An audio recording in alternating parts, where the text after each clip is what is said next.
Assalamualaikum warahmatullahi wabarakatuh. Selamat pagi. Pada kesempatan yang berbahagia ini, saya akan menyampaikan demonstrasi kontekstual modul 3.1 tentang pengambilan keputusan sebagai pemimpin pembelajaran. Oleh saya, Niwayan Sayuwaktini, CGP Kabupaten Waikanan dari SMP Negeri 1 Kasui. Untuk pertanyaan pertama, bagaimana Anda nanti akan mentransfer dan menerapkan pengetahuan yang Anda dapatkan di program guru penggerak ini di sekolah atau lingkungan asal Anda? Jawaban saya adalah, setelah mempelajari modul pendidikan guru penggerak dari awal hingga sampai pada modul pengambilan keputusan yang bertanggung jawab ini, saya akan berusaha untuk mentransfer dan menerapkan pengetahuan yang saya dapatkan di sekolah atau lingkungan asal saya melalui beberapa tahapan seperti: 1. Saya akan menyusun rencana program guru penggerak yang akan saya laksanakan di sekolah. Rencana tersebut sudah ada dalam bayangan saya, seperti menggaungkan budaya 5S, senyum, salam, sapa, sopan santun di sekolah saya sebagai perwujudan budaya positif dan untuk mencapai profil pelajar Pancasila, dan rencana-rencana lain yang sesuai dengan kebutuhan sekolah atau lingkungan saya, termasuk pengambilan keputusan yang berpihak pada murid jika dihadapkan pada situasi dilema etika maupun bujukan moral.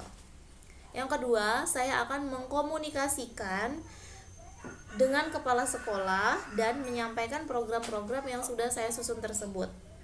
Yang ketiga, saya akan membagikan apa yang sudah saya dapatkan pada program guru penggerak ini di komunitas praktisi di sekolah saya sebagai kegiatan pengimbasan kepada rekan-rekan guru. Yang keempat, saya akan mengajak teman sejawat saya di sekolah untuk berkolaborasi dalam menerapkan prinsip-prinsip pengambilan keputusan yang efektif sesuai apa yang sudah saya pelajari di modul 3.1. Ketika saya berada dalam situasi dilema etika maupun bujukan moral yang saya alami, maka dalam mengambil keputusan harus berdasar pada keempat paradigma dilema etika, ketiga prinsip dilema etika, dan 9 langkah pengambilan dan pengujian keputusan. Kemudian untuk pertanyaan yang kedua, apa langkah-langkah awal yang akan Anda lakukan untuk memulai mengambil keputusan berdasarkan pemimpin pembelajaran? Jawaban saya, langkah awal yang akan saya lakukan untuk memulai mengambil keputusan berdasarkan pemimpin pembelajaran seperti: 1. Saya terlebih dahulu akan menganalisis dan menentukan apakah masalah yang saya hadapi termasuk ke dalam dilema etika atau bujukan moral. Yang kedua, saya akan menentukan paradigma apa yang ada pada permasalahan tersebut.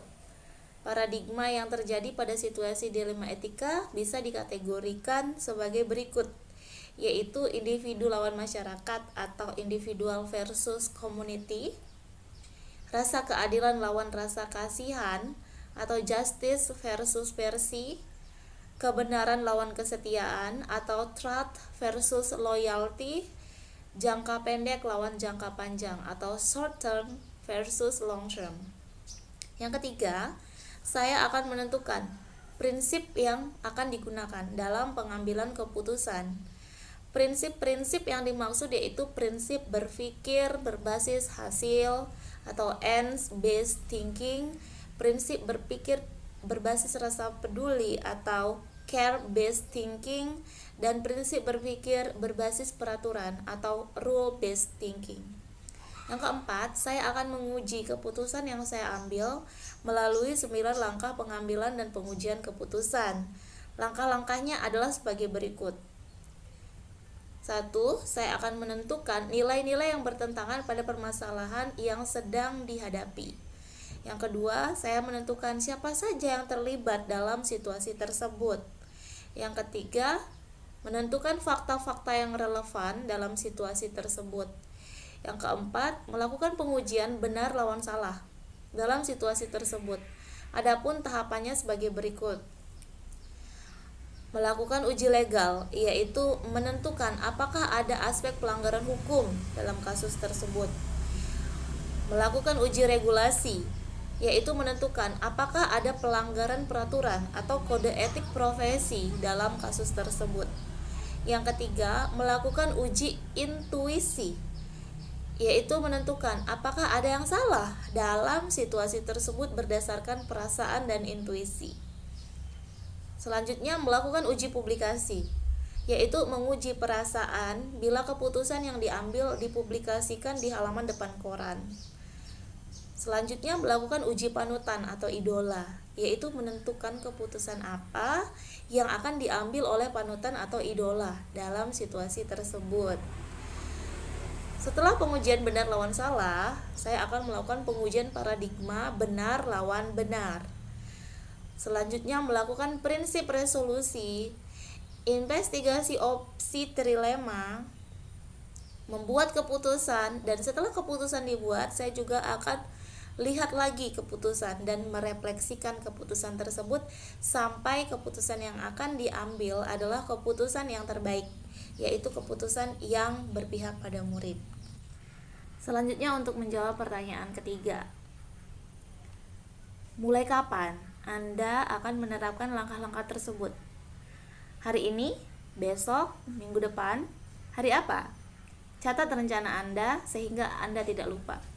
Jawaban saya akan menerapkan langkah-langkah pengambilan keputusan sebagai pemimpin pembelajaran ketika saya dihadapkan pada situasi dilema etika yang memerlukan pengambilan keputusan yang mampu mengimbangi antara dua pihak dan dua opsi yang ada dengan pilihan yang tepat dan efektif, sehingga tidak merugikan salah satunya dan membuat orang-orang di lingkungan saya merasa nyaman dan tenang.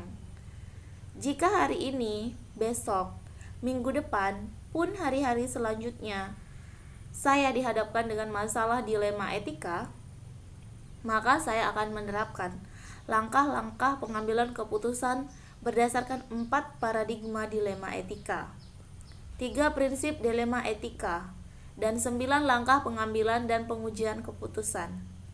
Harapan saya tentunya ketika saya dihadapkan pada situasi dilema etika, saya sudah melakukan pengambilan keputusan dengan menerapkan langkah-langkah pengambilan keputusan berdasarkan 4 paradigma dilema etika, 3 prinsip dilema etika, dan 9 langkah pengambilan dan pengujian keputusan.